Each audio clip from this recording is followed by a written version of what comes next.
Hey there, I'm Steve, and welcome to Jam Center Entertainment. Welcome to the conversation. Just before we get started, there are many ways you can help. You can like and subscribe so you never miss a conversation. But most importantly, please share this video. Get the word out there's a community we can talk about all the things that we love. Today on Throwback Thursday, we're looking at Lady Snowblood. And we're going to be looking at its sequel, and in between those two movies, we're going to be looking at Kill Bill Volume 1 and 2. Because I heard somewhere, probably when I was looking at this movie on Amazon, that this movie, Lady Snowblood, inspired Quentin Tarantino to make Kill Bill. And we're going to get into that. Starring, and I apologize if I butcher saying any of these names, Miiko Kaji, Toshio Kurosawa, Masaki Damon, Miyoko Akaza, Takeo Chi, Noboru Nakaya, Yoshiko Nakata, Akemi Negishi, Kaoru Kusuda, Sanae Nakahara, Jose Kumatsu, Hitoshi Takagi, Mayumi Maemura, Eiji Okoda, and Ko Nishimura. I can certainly see where the inspiration for Kill Bill Volume 1 and 2 came from watching the first Lady Snowblood. The movie takes place and starts out in 1874 in the Meiji era of Japan. There's a woman in prison giving birth, and the movie is a series of flashbacks. There aren't any in the immediate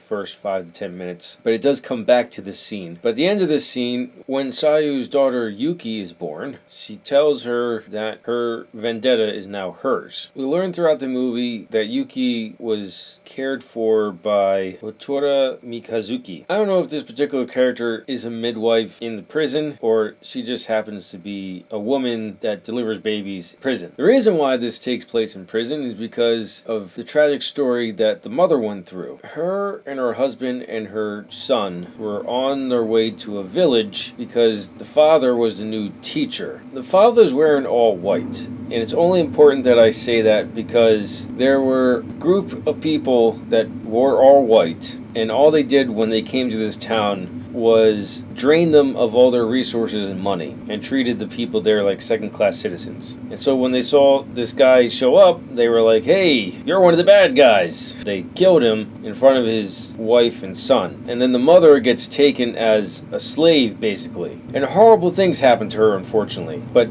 even before that, she vowed to get revenge. And she does start to, and ultimately that's why she ends up in prison. Because there are 4 perpetrators to this horror story, and she gets one of them. Now, after Yuki is born, her mother dies because it was a breech birth, and this is before modern medicine. I don't know what the percentile of survival rate for baby and mother back then were, but the mother didn't make it this time. So the woman who pulled Yuki from her mother gets released from prison shortly and raises Yuki and takes her to a monastery to be trained so she can carry out her destiny of vengeance. Which brings me to the choreography in this movie, or the lack thereof, really. It's not terrible per se, it's just noticeable.